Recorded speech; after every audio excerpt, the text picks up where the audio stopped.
Hello everyone, सभी लोगों को मेरा हेलो हेलो। ठीक है, दूर तक जा रहे हैं ऑनलाइन वाले भी हेलो, मेरे को हेलो हेलो। ठीक है, तो आज की क्लास में हम पिछली क्लास के बाद से कंटिन्यू करेंगे। अब आप बोलोगे सर पिछली क्लास में क्या पढ़ा था, हम तो भूल गए, क्योंकि आगे पाठ और पीछे सपाट।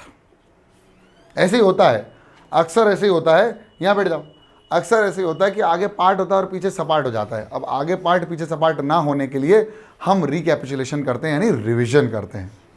तो शुरू करते हैं। और आज हमारी हम पहली आज ये पढ़ेंगे हम एक्सेलरेशन ड्यू टू ग्रेविटी, लेकिन हम थोड़ा सा रिवीजन करना बहुत ज़रूरी है। रिवीजन क्या होता है वो सुनिए, कैसे होता है वो सुनिए। तो रिवीजन होता है कि पिछली क्लास का जो भी हमने पढ़ा था उसको एक बार और थोड़ा सा देख लेना। तो हमने क्या पढ़ा था पिछली क्लास में? हमने पढ़ा था कि जो ग्रेविटेशनल फोर्स है, जो ग्रेविटेशनल फोर्स है, ये कौन लेके आया था? Gravitational force Newton sir. और ग्रेविटेशनल फोर्स या ग्रेविटेशनल लॉ को डिराइव करने के लिए केपलर के तीसरे नियम ने किस तरह से मदद करी थी, ये हम लोगों ने पिछली क्लास में डिस्कस किया था। और बहुत सनसनाता हुआ डिस्कस किया था, क्योंकि हमने बहुत खूबसूरती से ये पता लगा लिया था कि जो फोर्स होता है ग्रेविटेशनल फोर्स, वो एक्चुअली में इनवर्सली प्रोपोर्शनल होता है दो चीज़ों के बीच के डिस्टेंस के स्क्वायर के। तो ये स्क्वायर के क्यों होता है, ये पता लगाया किसने? न्यूटन सर ने। किसकी मदद से? केपलर के तीसरे नियम की वजह से।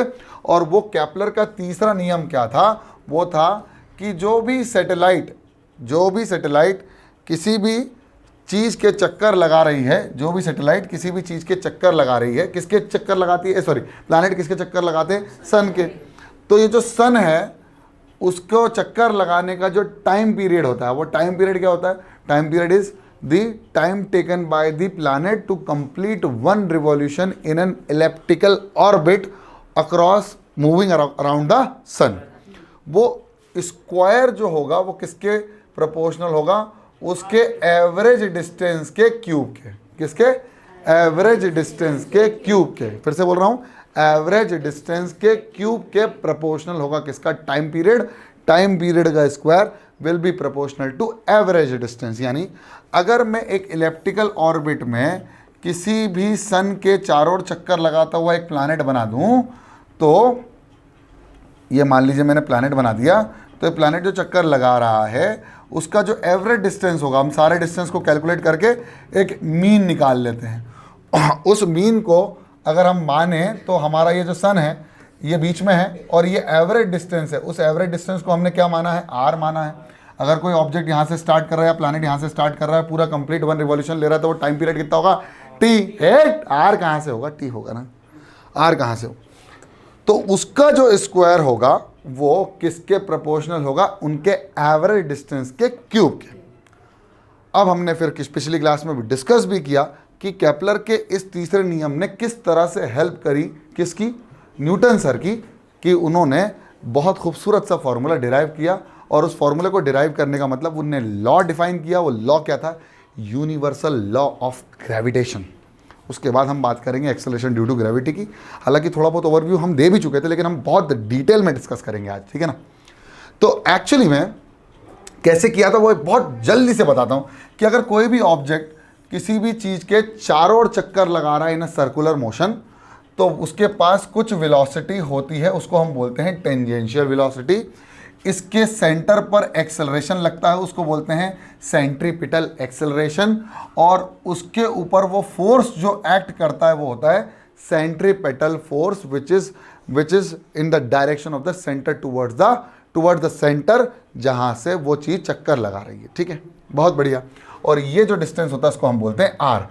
तो हमने कहा कि 11th का एक छोटा सा फॉर्मूला जिसका हम इस्तेमाल करेंगे, वो 11th का फॉर्मूला था कि जो एक्सेलरेशन होगा सेंट्रीपिटल, वो लीनियर वेलोसिटी के स्क्वायर अपॉन एवरेज डिस्टेंस के डिवाइड में कर दो। यानी a is equal to v square by r. इसका इस्तेमाल करना है। इस लेवल पर इसको प्रूफ करना या डिराइव करना थोड़ा सा मुश्किल रहेगा, तो हमें इसको सिर्फ रिमेंबर करना था, बाकी हमको सब कुछ बता दिया गया था। वो क्या हमें आज क्या प्रूफ करना है?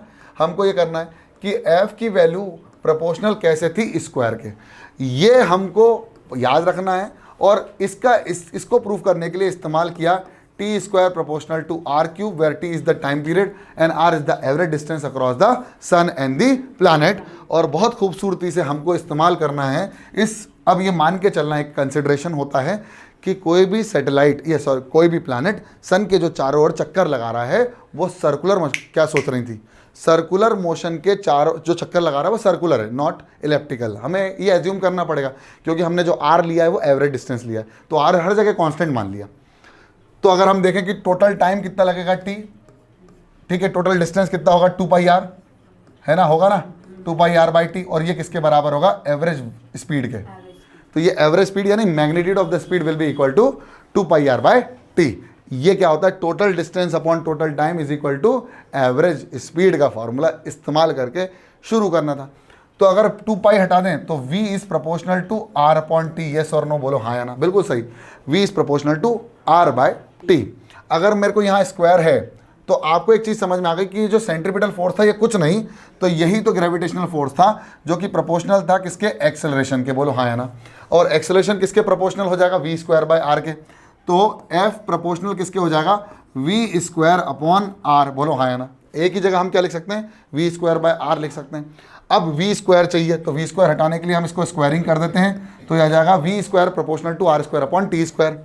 अब v स्क्वायर की जगह हम क्या रख सकते हैं, r square upon T square, यानी f की जो वैल्यू आएगी f proportional to v square की जगह r square upon T square, और ऑलरेडी r पहले से ही लिखा हुआ था, ठीक है। अब हमें टी स्क्वायर हटाना है। अब यहीं गच्चा खा के 3 बार अटक गए थे भाई साहब, हमारे सर 3 बार अटक गए। उनने कहा यार भाई क्या करें, वैसे 3 बार नहीं अटके, उनने फिर इस चीज़ को समझा कि भाई यहाँ पर एक रिलेशन और दिया केपलर सर ने, तो केपलर सर ने जो रिलेशन दिया था उसका इस्तेमाल किया कि टी स्क्वायर की जगह क्या लिख सकते हो, आर क्यूब, तो टी स्क्वायर की जगह आर क्यूब लिख सकते हैं, बहुत बढ़िया।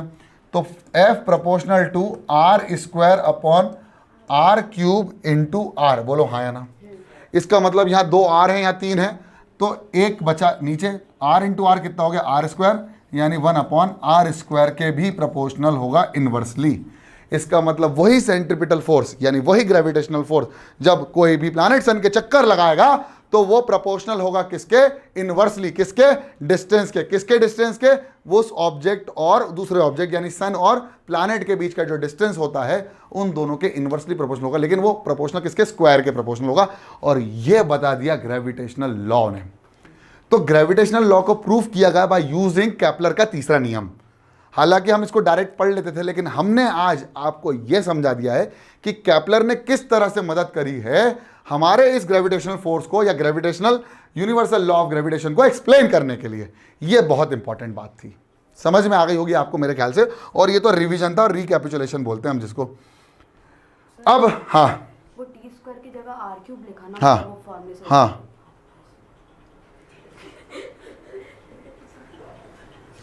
ठीक है। नींद में हो क्या, तो सो के उठ के आया करो, तो मूड होके आया करो क्या, ठीक है। अब हम बात करने जा रहे हैं एक्सेलरेशन ड्यू टू ग्रेविटी। अब एक्सेलरेशन ड्यू टू ग्रेविटी क्या होता है वो समझते हैं। हमने क्लास 9th के अंदर ही चैप्टर नंबर 9 पढ़ा है। चैप्टर नंबर 9 क्या था, force and laws of motion. क्या पढ़ा हमने, force and laws of motion. क्या पढ़ा हमने, force and laws of motion, जहां हमने क्या बोला था कि जो फोर्स होता है वो किसके बराबर होता है, मास इनटू एक्सेलरेशन के बराबर होता है। सर जी किसके बराबर होता है, force is equal to mass into acceleration के बराबर होता है। बहुत खूबसूरती से समझ में आ गया था ये चीज।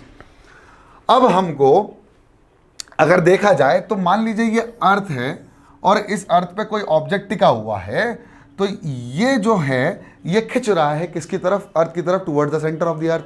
तो ये जो फोर्स है वो फोर्स इस पर्टिकुलर स्मॉल m को खींच रहा है, बोलो हाँ या ना।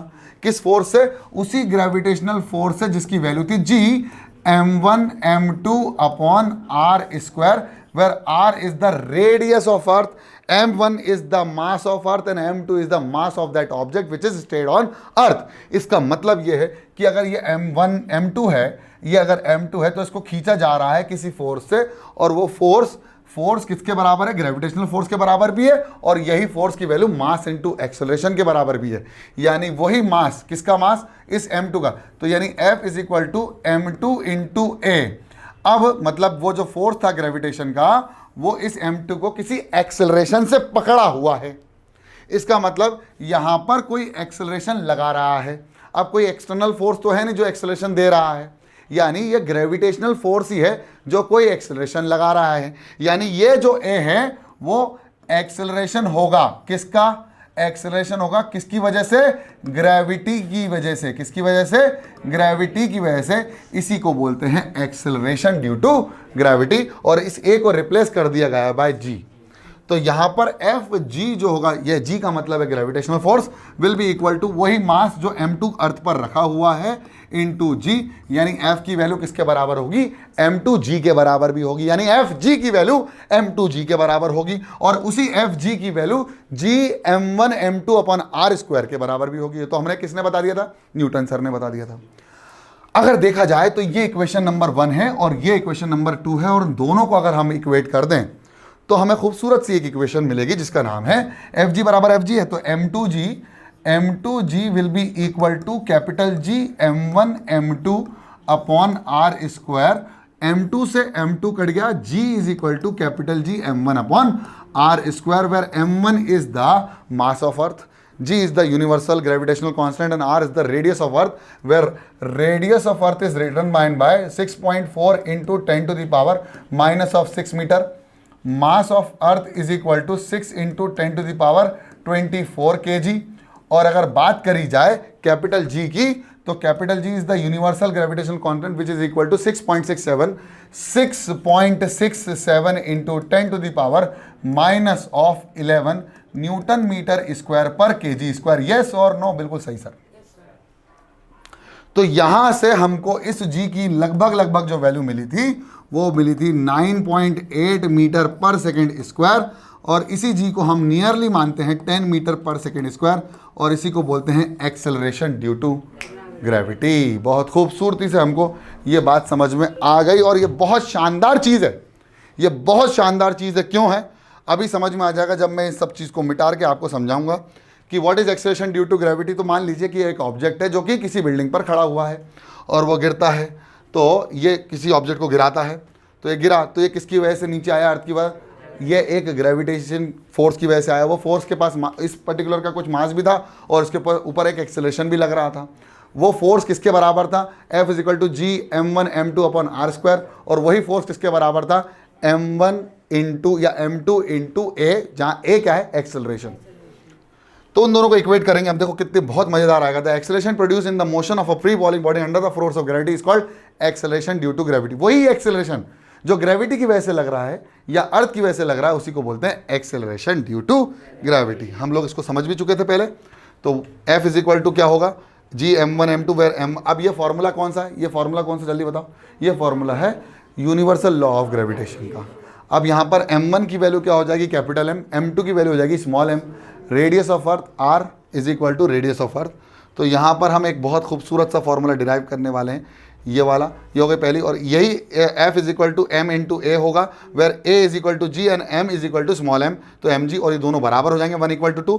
By equating these two, mg is equal to G m small m upon r square, m से स्मॉल m कैंसिल, तो will get g is equal to G capital m capital upon r square.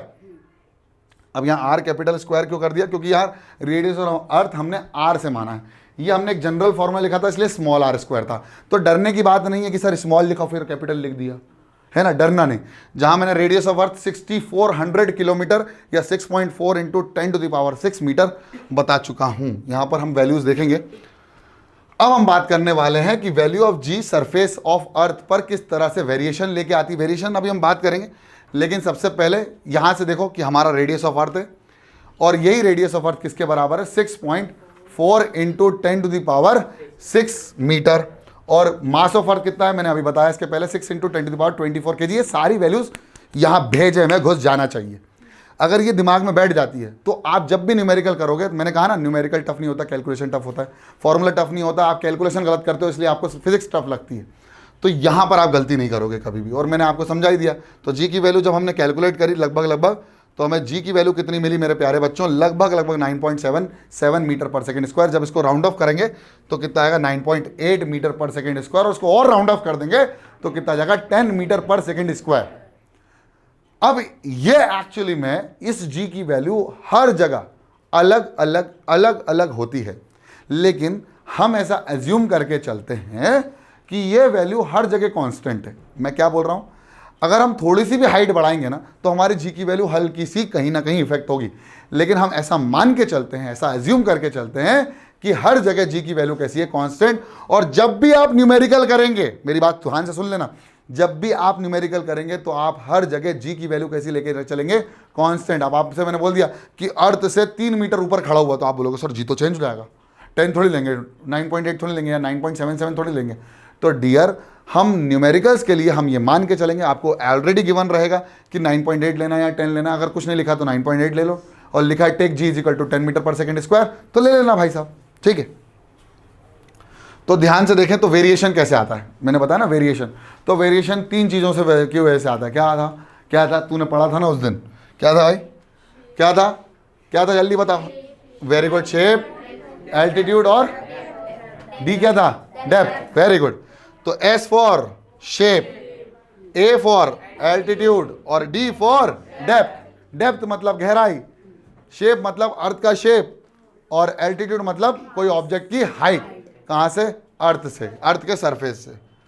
तो change along the surface of the earth shape. अब जैसे अर्थ का shape गोल है, तो अर्थ का shape गोल होकर क्या खिंच जाए, तो भाई जी की वेरिएशन यहाँ अलग होगी और यहाँ अलग होगी, क्योंकि रेडियस ऑफ अर्थ चेंज हो जाएगा इसके लिए और इसके लिए।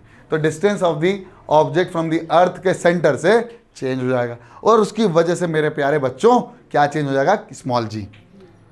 तो देखो पोल फ्लैटन है, इक्वेटर बल्जिंग है, तो यहाँ पर डिस्टेंस बढ़ जाएगा सेंटर से और यहाँ डिस्टेंस कम हो जाएगा। देखो आप, दिख रहा है, जल्दी बताओ, है ना। तो यहाँ पर चेंज हो जाएगा, तो चेंज विथ हाइट। अब और एक्चुअली में ऐसा ही है भाई साहब, पोल्स में जो पोल्स में हमारी जी की वैल्यू होती है वो कैसी हो जाती है, ज़्यादा हो जाती है, और यहाँ पर जी की वैल्यू थोड़ी सी कम हो जाती है। तो वेरिएशन तो है, लेकिन मैंने क्या कहा, न्यूमेरिकल के समय हम जी की वैल्यू कांस्टेंट मान के चलते हैं मेरे प्यारे बच्चों। बहुत बढ़िया। नेक्स्ट है एल्टीट्यूड, हाइट के साथ चेंज होगा।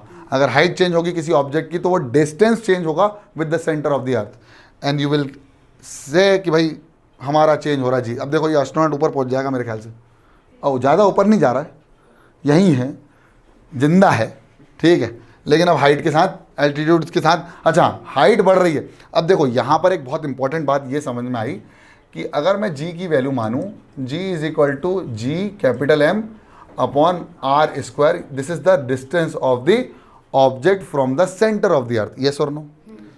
अगर मैंने इसकी हाइट बढ़ा दी तो जी प्रोपोर्शनल दिख रहा है डिस्टेंस के आर स्क्वायर, मतलब अगर आर बढ़ेगा तो जी कम होगा। तो यहाँ पर हाइट के साथ साथ साथ साथ जी की वैल्यू में कमी आती है, और जैसे जैसे कम होगा यानी डेप्थ में घुसेंगे, अगर हम नीचे की तरफ जाएंगे सरफेस में, तो जी की वैल्यू इंक्रीज करती है। ये क्लास 11th में बहुत अच्छे से डिराइव भी करोगे आप, ठीक है। तो जैसे अगर मैंने एच हाइट पर गया तो अब जी की वैल्यू जो वेरिएशन में आएगी वो आएगी g capital M upon h plus R का होल स्क्वायर। बोलो हाँ या ना। तो यहाँ पर ओवरऑल जी की वैल्यू क्या हो जाएगी, कम हो जाएगी।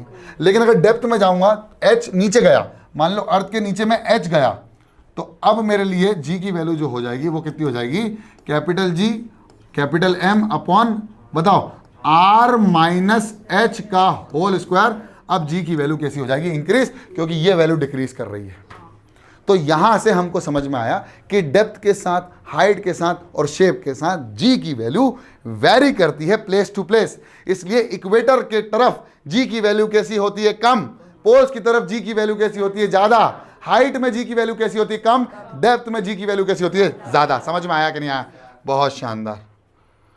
तो ये चीज़ें जो है ना आपको समझने वाली हैं मेरे प्यारे बच्चों। अगर आपको समझ में आ जाती है तो आप बहुत अच्छे से, आप तो राजा हो, फिर बाकी प्रजा है आपकी। चलिए, तो डेप्थ के साथ जी डिक्रीज हो रहा है, मैंने समझा भी दिया आपको। तो डेप्थ के साथ क्या माहौल चल रहा है, पोल्स में लगभग 9.832 मीटर पर सेकेंड स्क्वायर है, और इक्वेटर की तरफ जी की वैल्यू कम है। एल्टीट्यूड में जी डिक्रीज हो जाता है और डेप्थ के साथ जी डिक्रीज, डेप्थ इंक्रीज जी डिक्रीज, नहीं जी तो बढ़ता है ना। एल्टीट्यूड इंक्रीजेस जी डिक्रीजेस, बिल्कुल सही। डेप्थ इंक्रीजेस, ये गलत है ना, यहाँ इंक्रीज हुआ, अरे रॉन्ग, मिस्टेक, गलती से मिस्टेक हो गया, जी बढ़ेगा, ठीक है। वेरिएशन इन वैल्यू ऑफ जी। तो ध्यान से देखो, यहाँ पर 9.83, अगर थोड़ी हाइट पे जाएंगे तो कम हो जाएगा 9.8, थोड़ी और हाइट पे जाएंगे तो 9.77 लगभग अरे वाह 9.77, ठीक है। और हाइट पे जाओ बेटा, ज़्यादा हाइट पे मत जाना, है ना, ज़्यादा हाइट पे जाओगे तो 8.7 हो जाएगा जी की वैल्यू, और हाइट पे जा रहे हो तो वापस नहीं आने वाले फिर, ठीक है ना। तो जैसे जैसे ऊपर की तरफ जा रहे हैं जी की वैल्यू कैसी हो रही है, कम हो रही है, डिक्रीज हो रही है, ठीक है ना। चलो सर डिक्रीज तो देख लिया, एल्टीट्यूड इंक्रीजेस जी डिक्रीजेस, ठीक है ना। चेंजेस विद डेप्थ, अब भाई साहब आप अंदर जा रहे हो, देखो दिखना जी आर स्क्वायर अंदर चले गए, जी की वैल्यू एम। अच्छा हाँ, एक चीज़ और है भाई साहब, यह मास भी तो डिक्रीज करेगा, तो ध्यान से देखना, मास डिक्रीज कर जाएगा तो ओवरऑल नेट इफेक्ट क्या हो जाएगा। हाँ यार, ये तो अपन ने देखा ही नहीं। अगर हम मास को एज्यूम कर लें कांस्टेंट, तो डेप्थ की वैल्यू के डेप्थ के साथ साथ क्या होगा, डेप्थ के साथ साथ क्या होगा जी बढ़ेगा। लेकिन भाई साहब यहाँ मास भी डिक्रीज कर रहा है। अब अगर मैं नीचे जमीन, अच्छा कोर पे, कोर के पास पहुंच जाओ, सोचो G इज इक्वल टू, मैं कोर के ऊपर खड़ा हूं तो मास कितना हो गया मेरे लिए, तो मास जीरो हो गया ना, मास जीरो, तो G कितना हो गया जीरो। तो वो यही अभी बोलेगा, देखना ये बहुत इंपॉर्टेंट है। देख कोर पे पहुंच गया भाई, कोर पे लगभग जी की वैल्यू जीरो हो जाती है, यहाँ तो ग्रेविटी हमें महसूस ही नहीं होती, मास जीरो हो गया तो ग्रेविटी हमको महसूस नहीं होती है। तो डेप्थ के साथ नेट इफेक्ट को देखा जाएगा। अब यहाँ ध्यान रखना, न्यूमेरिकल्स में मान लीजिए m की वैल्यू वेरी नहीं कर रही है और डेप्थ इंक्रीज हो रहा है, इंपॉर्टेंट बात है। न्यूमेरिकल में अगर g की वैल्यू चेंज हो रही है और डेप्थ इंक्रीज हो रही है और m कांस्टेंट मान लिया, मान लीजिए कि आप 3 मीटर ही गए और आपका m कांस्टेंट मान के रखा हुआ है, तो भाई साहब यहाँ पर नेट इफेक्ट जो होगा वो डिक्रीज का होगा। तो मेरे ख्याल से वो मैंने उस चीज़ को लेकर समझाया था, इसलिए वहाँ डिक्रीज लिखा था। तो नेट इफेक्ट जी जीरो हो गया, है ना। तो why the value of G zero at the centre of the earth, centre of the earth पर जी की वैल्यू जीरो क्यों हो जाती है भाई, क्योंकि यहाँ पर ये आर की वैल्यू जीरो हो जाती है। तो 1/∞ कितना होता है, जीरो, ठीक है, या 1/0 कितना होता है, इन्फिनिटी होता है, लेकिन मास भी तो जीरो हो जाता है। तो यहाँ पर at the centre of the earth the mass under consideration is zero, that is the reason why g की बिकम्स जीरो, ठीक है। समझ में, ये पॉइंट समझ में नहीं आया मेरे को, ऐसा लगता है, मैं समझाता हूँ, चिंता मत करो। अभी मैंने जो बोला था कि भाई डेप्थ में जा रहे हैं, तो अभी हम मास को क्या मान रहे थे, कांस्टेंट। अगर मास कांस्टेंट है, डेप्थ बढ़ रही है, ये न्यूमेरिकल्स की बात कर रहा हूं मैं। अगर मास को हम क्या मान रहे हैं बेटा, कांस्टेंट, और डेप्थ बढ़ रही है, तो जी की वैल्यू कैसी होगी, बढ़ेगी। लेकिन अगर मैं जी की वैल्यू, मतलब अगर मैं डेप्थ बढ़ा रहा हूं, तो अगर मास को भी मैं वेरिएबल मान के चल रहा हूं, तो यहां पर बेटा लोचा हो जाएगा। क्यों, क्योंकि जब मैं अर्थ के अंदर जाता हूं ना, तो मेरी अर्थ का ओवरऑल मास पर भी इफेक्ट पड़ता है। मैं जितना गया हूं उसमें मेरा सरफेस जो वॉल्यूम मानता हूं ना मैं, वो कम हो जाता है। वॉल्यूम कम हो जाता है तो मास पर यूनिट वॉल्यूम कम हो जाता है, मास पर यूनिट वॉल्यूम कम हो जाएगा तो मास कम हो जाएगा। तो वहां से नेट इफेक्ट जो होता है वो डिक्रीज का आता है, क्योंकि मास बहुत ज़्यादा ड्रास्टिकली कम हो जाता है उस समय, ठीक है। तो मैंने इसलिए वो गोला भी बनाया था, जैसे हम नीचे पहुंच गए तो मैंने यहाँ गोला बना दिया था ना एक, तो अब मैं इतने का ही मास लूंगा, इतने का मास मेरे को कोई फर्क नहीं पड़ेगा इससे। तो मैं इतने का मास लूंगा, अगर मैं मान लो मैं इधर से इधर आ गया, तो मैं अगर मास को वेरिएशन करवा रहा हूँ तो मैं सिर्फ इतने का मास लूंगा जैसे, और अगर मैं बिल्कुल यहाँ पहुँच गया तो मेरा मास सिर्फ इतना होगा। अगर मैं सेंटर पहुँच गया तो मास जीरो हो जाएगा, नेट इफेक्ट जो कंसिडरेशन लेंगे मैं मास का वो कम हो जाएगा और जीरो हो जाएगा, ठीक है। समझ में आ गया आई गेस। चलिए अब न्यूमेरिकल की बारी आती है, और बहुत इंपॉर्टेंट न्यूमेरिकल है, पहला ही न्यूमेरिकल क्या है, a bear of mass 100 kg falls down a cliff if the force experience by the bear is 983 newton, what is the colour of the bear. ये एक्चुअली थोड़ा सा गलत क्वेश्चन है, ठीक है, कलर वलर नहीं है यहाँ पर, नहीं ब्लू कलर तो है, वो कलर नहीं है मेरे ख्याल से, क्वेश्चन में चेंजेस हैं। एक मिनट, वेट होगा मेरे ख्याल से, टू फाइंड क्या करना है, अरे जी, what is the acceleration due to gravity, g निकालना है, ठीक है ना। कलर ऑफ द बियर, ठीक है। तो हाइट कितनी है 100, सॉरी मास कितना है 100 kg, और कितना फोर्स लगा उसको 983 न्यूटन का फोर्स लगा। तो यहाँ पर एफ जी और एम का कोई रिलेशन दिमाग में आ रहा है, F is equal to mass into acceleration, और एक्सेलरेशन ड्यू टू ग्रेविटी है, तो सिर्फ आप एक फॉर्मूला पुट कर दो, F is equal to mg, जहाँ a क्या है, एक्सेलरेशन ड्यू टू ग्रेविटी जो निकालना है। F कितना लग रहा है, 983 है ना, तो भाई साहब यहाँ पर आ जाएगा आपको 9.83 मीटर पर सेकेंड स्क्वायर। एक ऑब्जेक्ट या एक बियर कहाँ खड़ा, वो यहाँ पर, ये गलत है भाई, कलर नहीं है ना, ठीक है ठीक है, क्वेश्चन गलत हो गया था, ठीक है भैया भाई, अरे हम इंसान ही तो हैं बेटा। तो ये कहाँ पर है बियर, एक्चुअली में बियर वाइट कलर का है और वो पोल्स पर है। तो अब ये एक्चुअली में ना, अगर हम जी निकाल रहे हैं ना, तो हमको समझ में आ जाएगा कि भाई वो कहाँ रह रहा है। अगर जी की वैल्यू हमको समझ में आ गई, हमने कहाँ बताया था, पोल्स में कितना था, पोल्स में कितना था, जी की वैल्यू 9.83 आ रही थी ना, और इक्वेटर के पास कितना आ रहा था, 9 है ना। तो पोल्स में जी की वैल्यू बढ़ रही थी और इक्वेटर की तरफ जी की वैल्यू कैसी हो रही थी, कम, तो ये पोलर बियर है तो ये वहां से आया है, ठीक है, वाइट कलर का बियर है, पोलर बियर, ठीक है। अब आएगा मजा। एक बंदा रॉकेट से जा रही है मतलब रॉकेट से जा रहा है, ठीक है, थोड़ी थोड़ी भोपाली बीच में आ जाती है, ठीक है। 9.77 तो कहाँ पर है ये, 9.77 कहाँ पर है, इक्वेटर, नियर द इक्वेटर, ठीक है। अब ये जा रहा है और दूर जाएगा मेरे ख्याल से, अरे बाप रे, ओ भैया, अबे मत जा भाई, क्यों, ये वही वाले रॉकेट पे बैठा जो अपन ने वो दिवाली पे यूज़ करते हैं ना, वो वाला, तो इसमें तो तू यहीं लटक जाएगा ठीक है।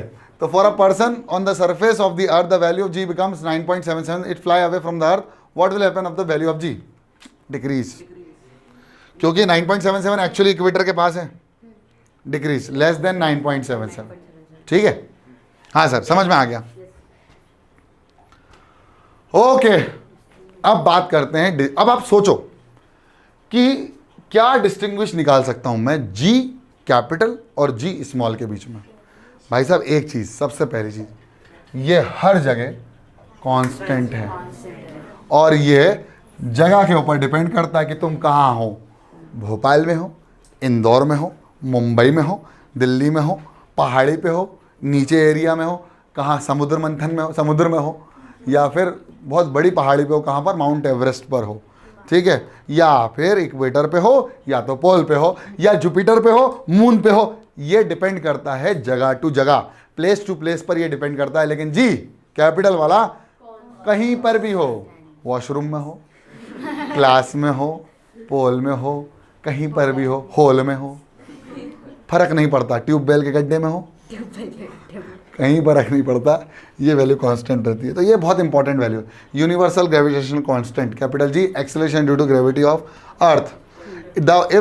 If the force of attraction between the two unit masses placed at a distance unit apart from each other, then the value of G will be equal to 6.67 into 10 to the power minus of 11 newton metre square per kg square. Sir क्या बोल रहे हैं, अब एक कछु नहीं बोला, वही बोला, वो क्या बोला, 6.67 into 10 to the power minus 11 newton metre square per kg square. हाँ, ठीक है। और एक्सेलरेशन ड्यू टू ग्रेविटी क्या है भाई, जो फोर्स लगता है उसकी वजह से जो एक्सेलरेशन प्रोड्यूस होता है वो एक्सेलरेशन ड्यू टू ग्रेविटी है मेरे प्यारे दुलारे बच्चों, ठीक है। अब इसकी वैल्यू कितनी होती है, इतनी, और इसकी वैल्यू भाई साहब हम लगभग लोग 9.8 लेते हैं, लेकिन ये वैल्यू कांस्टेंट नहीं रहती है। तो इट इज कांस्टेंट और इट इज वेरिएबल, हमें नॉन कांस्टेंट मत बोल देना। अब सितारे में लेके चलता हूँ तुमको, आओ सितारों में चलें, चांद सितारे फूल और खुशबू ना, इसमें कोई वेक्टर स्केलर नहीं है, लिखना है, नहीं लिखना नहीं, लिखवाया था। अरे लिखवा देंगे, चिंता मत करो। कौन है, चांद सितारे और धरती, भाई साहब कौन आया। अच्छा हम किसकी बात करने वाले हैं, देखना मजा आ जाएगा। ये कौन है, अच्छा नील आर्मस्ट्रॉन्ग है। अबे कछु नहीं है ये, मास ऑफ अर्थ, मास कितना है, कहाँ पर, अर्थ पर, मून पर कितना हो जाएगा, अब बताओ। कूद गया, कितना आसान है ना, कभी फुदक के ससुराल, कभी फुदक के मायके। अब पागल हो गया, इतना आसान नहीं है। सबसे पहला कदम किसने रखा था मून पे, दूसरा उनने ही रखा था, पहला रखा फिर दूसरा, ऐसे नहीं जम किया एक साथ हाँ दूसरा किसने रखा हमें फर्क नहीं पड़ता, मतलब थर्ड वाला पहला और दूसरा उनने रखा था, ठीक। तीसरा भी नहीं अब पागल है क्या।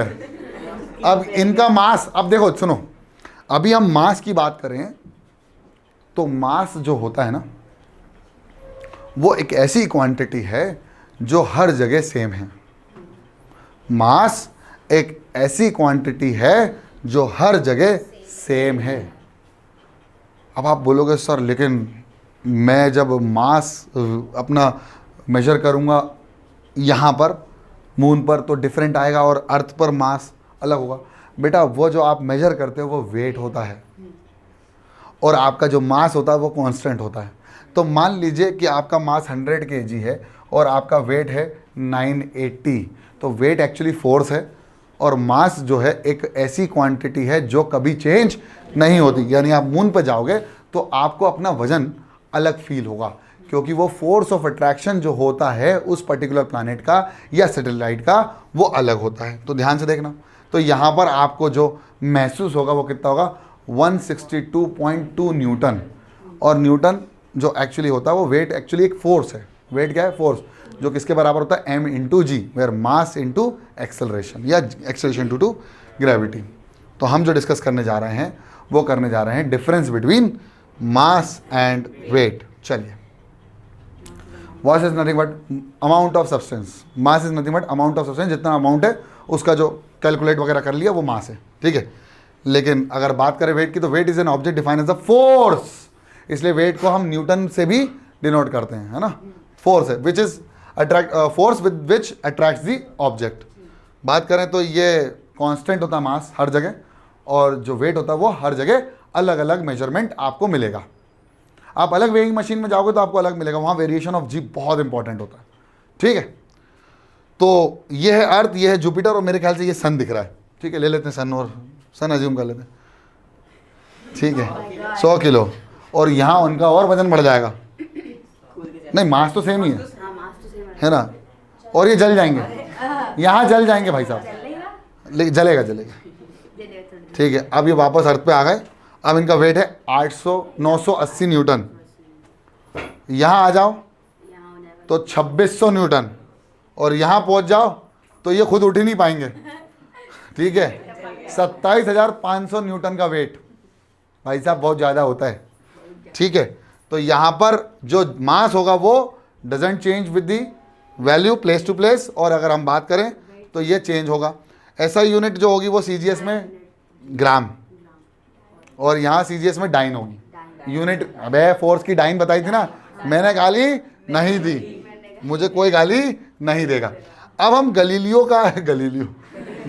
का मैं एक एक्सपेरिमेंट देखने वाले हैं, जिसमें वो बता रहे थे कि भाई जो फोर्स एक्सपीरियंस होता है, चाहे कोई सी भी ऑब्जेक्ट हो, चाहे एप्पल हो या फेदर, चाहे एप्पल हो या फेदर, या जिसको हम यूट्यूब पे बहुत सर्च कर रहे थे अभी, हमारे इंडिया वाले लोग, क्या है बताओ मैं किसकी बात कर रहा हूँ, यूट्यूब पे सबसे ज़्यादा सर्च कर रहे थे और फालतू देख रहे थे उसको।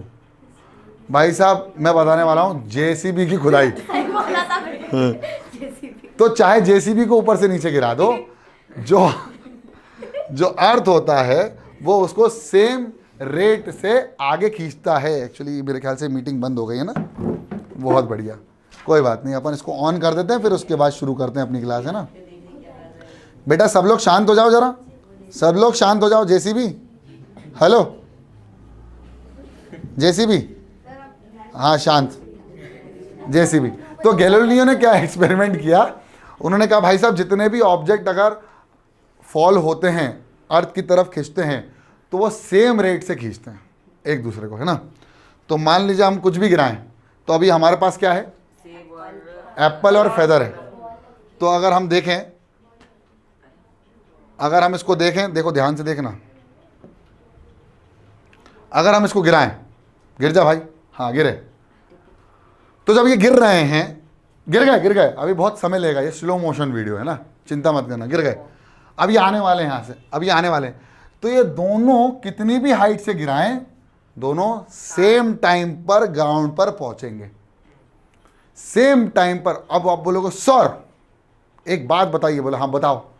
बोले दोनों का मास अलग अलग होने के कारण भी ऐसा होगा, दोनों का मास अलग अलग होने के कारण भी ये सेम टाइम पर नीचे आएंगे। तो ये गैलीलियो के एक्सपेरिमेंट तब, और ये रियलिटी में होता नहीं है ऐसा, रियलिटी में ये ऐसा नहीं होता है मेरे प्यारे बच्चों। तो क्या होता है फिर? एक्चुअली में हमारे पास यहां पर बहुत सारी चीजें होती हैं, बहुत सारी चीजें, मतलब एयर रेजिस्टेंस भी होता है। तो एयर रेजिस्टेंस की वजह से जो हल्की चीज़ है उसको ज़्यादा रजिस्ट किया जाता है, जो भारी चीज़ है उसको कम रजिस्ट किया जाता है।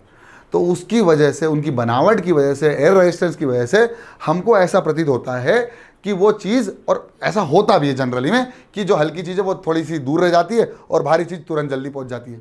लेकिन उनने ये एक्सपेरिमेंट वैक्यूम में किया था, जहाँ पर कोई भी एयर रेजिस्टेंस नहीं था, फ्री स्पेस में किया था, यानी वहाँ पर सिर्फ वैक्यूम था और कुछ भी नहीं था। और ये एक्सपेरिमेंट बहुत सिद्ध हुआ और आपको ये समझ में आ गया होगा जो मैं बताने जा रहा हूँ। अब देखो देखो ध्यान से, मान लो हमने किसी भी चीज़ को, ऑब्जेक्ट को गिराया, अबे ये नहीं गिरेगा, बॉल गिराएगा, इसने फेंक दिया है, बच्चे को नहीं फेंका रे, है ना, ये बॉल गिरा।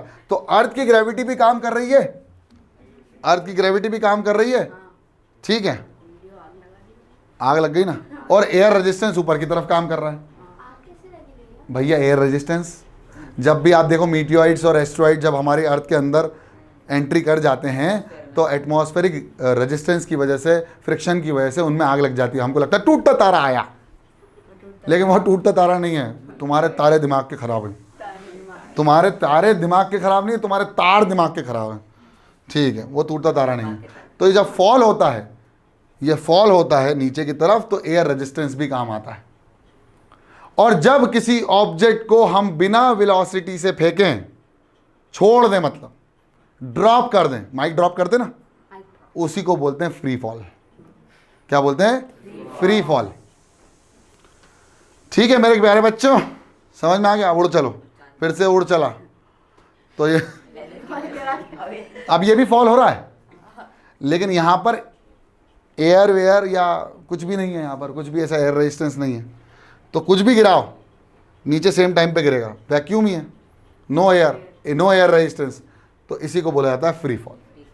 ठीक है, when ever an object moves under the influence of the force of gravity alone, मतलब जब कुछ भी ना हो, सिर्फ क्या हो? ग्रेविटी हो। असली में ऐसा नहीं है, लेकिन हम मान तो सकते हैं ना। तो जब ऐसा कुछ भी ना हो, ना एयर रेजिस्टेंस हो, ना हमने कोई इनिशियल वेलोसिटी दी है उसको, हमने सिर्फ उस चीज को छोड़ दिया है अंडर द ग्रेविटी, और उसकी वजह से वो ऑब्जेक्ट ग्रेविटी या अर्थ की तरफ या किसी भी प्लैनेट की तरफ या मून की तरफ, सैटेलाइट की तरफ खिंचा चला आ रहा है, उसी चीज को क्या बोला जाता है? Free fall. मेरे ख्याल से समझ में आ गया? हाँ सर आ गया। Free fall, vacuum, no air, no resistance.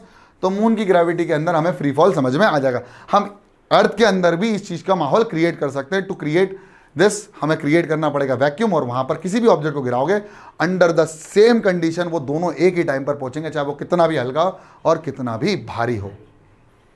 ठीक है, अरे बोलो रे, आ गया कि नहीं आ गया? Free fall, 3 equation of motion why, v is equal to u plus a t, s is equal to u t plus half a t square, और v square is equal to u square plus 2as की वजह से हम देख सकते हैं। तो यहाँ पर एक ही जगह हम g लिख देंगे, यहाँ भी एक ही जगह हम g लिख देंगे, और यहाँ पर भी एक ही जगह हम g लिख देंगे। तो यहाँ पर हमारा क्या हो जाएगा फॉर्मूला? अब पूरा जो मोशन होगा वो अंडर ग्रेविटी हो जाएगा, under the influence of gravity. ठीक है, ठीक है, तो आज इतना ही लिखो, फिर मिलते हैं अगली क्लास में। जल्दी फटाफट इसको लिख लो।